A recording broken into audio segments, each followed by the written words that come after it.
টাকা ওর মধ্যে জমে আছে। নাহলে আজকে 1 বছর হয়ে গেছে এখনো মায়ের কোনো কথা বলে না। আমি আশ্চর্য হয়ে যাই।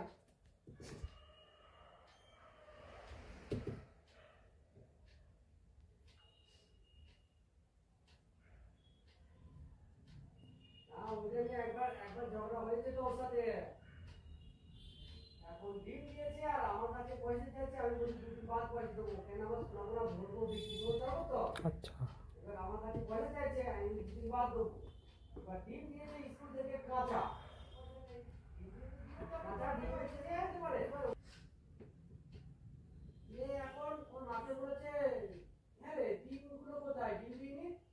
বলছে ও তো বাবু একটা খেয়ে নিয়েছি, বাবু একটা বেঁধে দিয়েছি। তুই জানিস যে আমার কাছে এখন পয়সা নেই, তো ডিমটা দিলি কেনা?